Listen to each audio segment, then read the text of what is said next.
안녕하세요. 안녕하세요. 네, 저는 테드조 부동산 그룹의 테드조 리얼터입니다. 네, 저는 법무법인 미래의 김수현 변호사입니다. 네, 오늘 우리 변호사님을 이제 모시고 좀 더 이제 프로페셔널한 의견을 들어보기 위해서 오늘 이제 김 변호사님을 모시게 되었습니다. 예, 감사합니다. 네, 네, 안녕하세요. 저는 지금 버나비 한인타운 쪽에서 지금 법무법인 미래를 운영하고 있는 김세윤 변호사라고 하고요. 가장 기본적인 업무는 비즈니스 매매, 부동산 매매, 그 다음에 저희 민사소송까지 최대한 포괄적으로 진행을 하고 있습니다. 우리가 아파트나 그런 그 스트라타 유닛을 이제 매매할 때보다도 그 주택 매매할 때가 변호사 비용이 이제 더 적게 들어간다고 이제 사람들이 보통 이야기를 하는데 그 무슨 특별한 이유가 있나요? 예, 그럴 수밖에 없습니다. 집 구매와 이제 스트라타 구매 같은 경우에 변호사 업무에 있어서 그렇게 큰 차이는 없습니다. 그래서 변호사 비용 같은 경우에는 뭐 거의 다른 게 없다고 보셔도 무방합니다. 근데 이제 한 가지 고객님들께서 이제 구매를 하실 때 느끼실 수 있는 차이점은 아마 스트라타 폼 오더하는 비용에서 거기서 조금 발생하실 수가 있을 것 같아요. 일단 당연히 그 개인주택 같은 경우에는 스트라타가 없기 때문에 뭐 스트라타 폼이라든지 이런 비용 들어갈 일이 전혀 없습니다. 스트라타가 있는 경우에는 이제 스트라타 코퍼레이션, 한 스트라타 유닛이 있으면은 그 스트라타를 매니지하는 컴퍼니들이 이제 하나씩 존재를 하는데 스트라타 매니지먼트 컴퍼니에 저희가 이 폼을 신청을 해야 됩니다. 근데 이 신청을 했을 때 보통 가격은 한 50불에서 100불 정도밖에 안 되기 때문에 크게 차이는 없지만 이거는 정말 시간을 길게 갖고 예를 들면 1, 2주를 갖고선 이제 신청을 했을 경우고요. 만약에 저희가 이 폼이 뭐 내일 아니면 오늘 바로 필요하다, 뭐 은행이라든지 이런 데서 파이낸싱 받을 때 뭔가 문제가 있거나 타임라인을 꼭 맞춰야 되는 게 있어가지고 이거를 지금 바로 받아야 되는 경우가 있거든요. 컴플리션 전까지는 100%다 있어야 되는 서류들이기 때문에 이 50불, 100불 하던 게 만약에 내일 또는 오늘 이렇게 당장 필요하다고 그쪽에 연락을 하게 되면은 뭐 적게는 500불, 많게는 1000불 가까이 이제 차지가 되게 됩니다. 근데 이거는 당연히 변호사 비용하고는 전혀 관련 없지만 저희 구매자님들께서 전부 다 이제 부담을 하셔야 되는 부분이죠. 연락을 주시게 되면은 저희가 아는 선에서 필요한 금액은 전부 다 말씀을 드려요.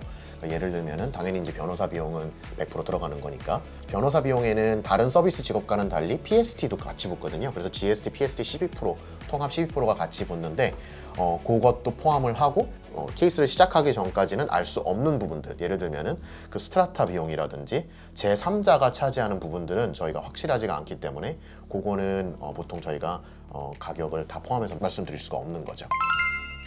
여기서 어떤 분쟁이 발생한다든지 어떤 이슈가 발생한다든지 그 다음에 프로세싱을 하는 어떤 이런 과정이 모든 것을 변호사를 통해서 하도록 되어 있습니다. 그래서 이제 가끔씩 이제 한국에서 오신 분들이 뭐 계약서를 뭐 다운 계약서를 쓰자, 뭐 변호사 없이 뭐 진행하자, 뭐 이렇게 이제 하시는 요구를 하시는 분들이 있으신데 여기 이제 마니 론드리 법에 의해 가지고 모든 돈은 변호사분을 통해서 가시게 돼 있기 때문에 다운 계약서라든지 이런 것들은 전혀 없다고 보시면 됩니다. 아주 클리어하게 이제 진행이 돼야 되고 이제 변호사님께서 이제 컴플리션을 시키고 이제 저 상대방 쪽으로 이제 돈을 보내고 이제 보통 그렇게 이제 진행되는 걸로 저희들이 알고 있습니다. 맞습니까? 네, 맞습니다. 일단 기본적으로 돈의 흐름을 설명을 해드리자면 BC주는 법적으로 바이어분들께서 돈은 바이어분 변호사 신탁계좌에 넣으시고 그 신탁계좌에서 셀러분 신탁계좌로 넘어가야 됩니다. 그리고선 그 신탁계좌로 넘어가면서 바이어 변호사가 명의를 이전시키는 거고요. 그리고 나서 셀러 변호사 신탁계좌에서 이제 셀러 측으로 돈이 넘어가게 되는 거죠. 일단 명의 이전도 굉장히 중요한 부분이지만 여기서 이제 더 중요한 거는 어떻게 보면 은행일 것 같아요. 왜냐면 많은 고객님들, 거의 과반수의 고객님들께서 이제 자택을 구매하실 때 이제 은행 쪽에서 이용자 모기지를 이제 빌려주는데 은행 같은 경우에는 절대로 개인한테 모기지를 직접 넣어주지는 않습니다. 항상 변호사 사무실 신탁계좌에 입금을 시켜주고 바이어 측 변호사는 셀러 측 변호사한테 금액을 넘겨주기 전에 모기지를 먼저 갚는 거를 조건으로 이제 넘겨주게 되어 있습니다. 그리고 이게 이제 언더테이킹이라는 건데 언더테이킹은 뭐 간단히 말하면 변호사들 간의 이제 약속이라고 볼 수 있을 것 같아요.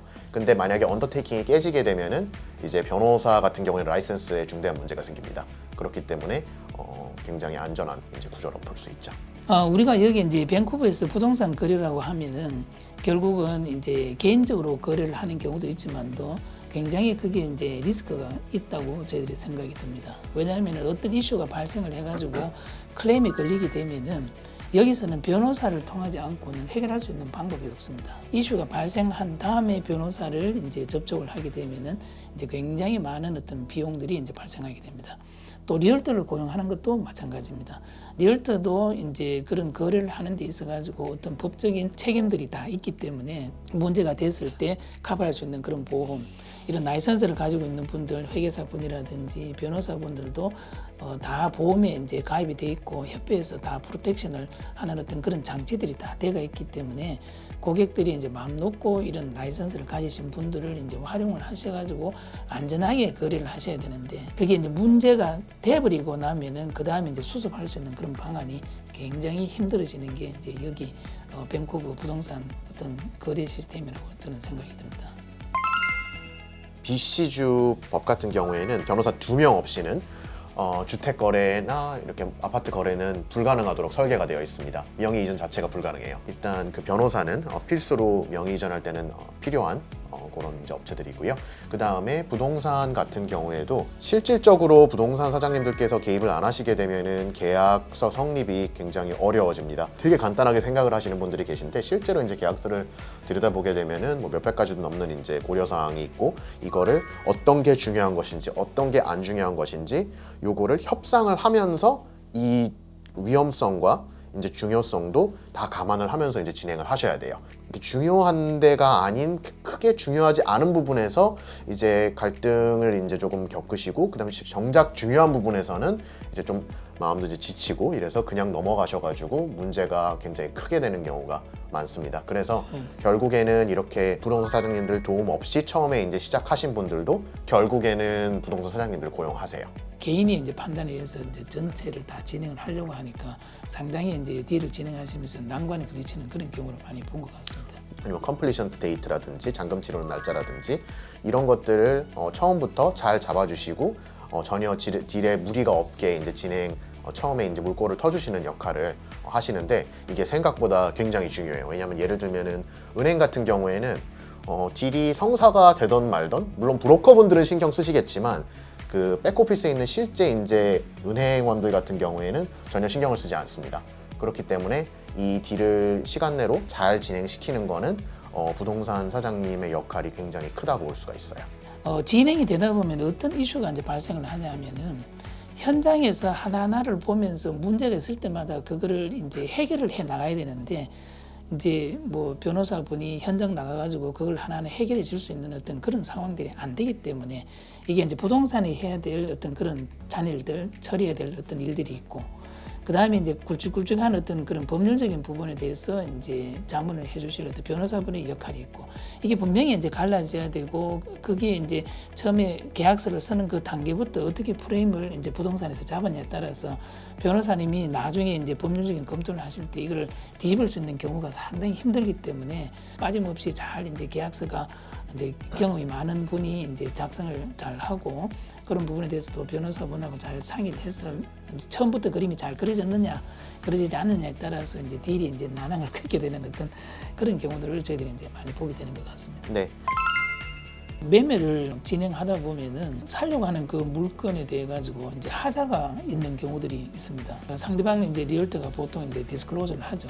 이 물건은 뭐 예를 들어서 유산 세일이다, 아니면은 뭐 특별한 어떤 리스트릭션이 걸려가 있다, 뭐 이런 어떤 경우들이 이제 한 번씩 있는데, 그 바이어분이 꼭 사시고 싶다 뭐 말씀을 하실 때는 저희들이 이제 그런 것들을 이제 진행을 시켜드려야 되는데, 어떤 관점에서 저희들이 이제 바라보면서 조심하면서 그런 것들을 진행해야 되는지 그런 부분에 대해서 한번 설명을 부탁드리겠습니다. 굉장히 특별한 경우가 아니고서는 일단 그런 린이라든지 아니면은 뭐 요즘에 스페큘레이션 텍스 이런 린도 많이 걸려 있거든요. 이런 것들도 있고, 아니면은 뭐 빌더스 린이라든지 이런 흔한 것들도 이제 많이 걸려 있는 경우가 많은데, 린이 걸려 있는 것 자체가 뭐 이렇게 딜에 문제를 주지는 않습니다. 보통 같은 경우에는요. 근데 중요한 거는 컴플리션 때 린 문제를 해결할 수 있는 그런 장치를 변호사 사무실에서 다 준비를 해드려야 돼요. 예를 들면은 이제 린이 걸려 있는 거를 보이면은 그냥 명의 이전만 할 게 아니고, 그 제가 앞서 말씀드린 그 언더테이킹, 변호사 측 간의 이제 그 약속, 의거해서 걸려있는 린을 먼저 풀 수 있는 금액을 일단 확보를 해놓고 나머지 금액을 이제 셀러분한테 이제 전달해주는 그런 절차가 100% 있어야 돼요. 그래서 일단 그거는 존재가 하고요. 그 다음에 아까 정말 잘 말씀을 해주신 게 그 유산 관련된 거 그거를 이제 말씀을 해주셨는데 이제 Grant of Probate 또는 유언장이 없을 때는 Grant of Administration이라는 게 딜 컴플리션 때 이게 꼭 필요합니다. 근데 이거를 한번 신청을 하게 되면은 이게 나오는 데까지 짧게는 6개월, 길게는 이제 1년 이상이 걸릴 수도 있어요. 근데 만약에 유언장 프로베이트 그게 아직 법원에서 승인이 안 떨어졌는데 컴플리션이 진행이 된다. 이건 있을 수가 없습니다. 그래서 지금 딱 셀러분께서 사망하신 경우에 그 경우에는 그 그랜트 오브 프로베이트이 나왔는지 그 법인 승인서가 나왔는지 안 나왔는지를 잘 확인을 하셔야 돼요. 저희들이 부동산 거래를 할 때 이제 변호사분들이 유언장을 작성하시겠습니까 하고 이제 물어보시는 그런 경우들이 있는데요. 그걸 이제 물어보는 어떤 그 부분에 대해 가지고 사람들이 좀 궁금해하실 것 같은데 그런 부분에 대해서 좀 부연 설명을 좀 부탁드리겠습니다. 짐작하셨겠지만 유언장하고 집 구매는 이렇게 큰 관련은 없습니다. 그렇기 때문에 꼭 같이 하실 필요는 없으시고 일단 제가 추천드리는 거는 특히 유언장 같은 경우에는 이제 시간을 두시고 편하실 때 물론 같이 진행하셔도 전혀 상관은 없습니다. 근데 편하실 때 진행을 하시는 게 좋은데 그 조인트 테넌시하고 테넌트 인 커먼을 좀 다른 거를 제가 짚고 넘어가는 게 좋을 것 같아요. 조인트 테넌시 같은 경우에는요. 한국 분들께서 생각하시는 공동 명의가 이제 조인트 테넌트세요. 조인트 테넌트의 장점은 예를 들면 부부가 집을 구매를 했을 때 한 분이 먼저 사망하시게 되면은 그 타이틀은 남아 계신 다른 분께서 트랜스미션이라는 간단한 절차를 통해서 한 1주에서 2주일 정도 안에 그 명의를 이양받으실 수 있는 거예요. 그 사망하신 분의 유언장에 뭐라고 적혀 있든 간에 전혀 상관이 없습니다. 무조건 이양이 되세요. 그래서 보통 저희 한인분들 같은 경우에는 한 80%의 정도 같은 경우에는 그냥 조인트 테넌트로 이제 들어가시게 됩니다. 근데 테넌트 인 커먼 예를 들면은 유언장에 기초로 해서 이제 상속을 하시고 싶은 분이라든지 아니면은 n분의 1로 진행하시고 싶지 않으신 분들 이런 분들 같은 경우에는 테넌트 인 커먼으로 이제 진행을 하셔야 되는데 이럴 경우에는 유언장이 있는 게 확실히 좋습니다. 왜냐면은 돌아가시게 되면 이게 자동으로 상속이 되는 게 아니고 그 유언장 내용대로 가기 때문에 시간이 확실히 1, 2주 이렇게 걸리진 않고 아까 말씀드린 6개월에서 이제 1년 이상의 기간이 소요가 되는 거죠. 근데 그랬을 때 유언장이 이제 있다면은 아무래도 조금 더 빨리 진행을 할 수가 있게 됩니다. 너무나 이제 좋은 말씀을 많이 해주셨습니다. 그래서 궁금하신 어떤 그런 내용이 있으시면은 우리 김 변호사님이나 또 저를 통해서 항상 문의를 해주시고 그 좋은 말씀 많이 해주셔가지고 너무 감사드립니다. 네, 감사합니다. 네. 네. 통합 솔루션은 테드조 부동산 그룹에서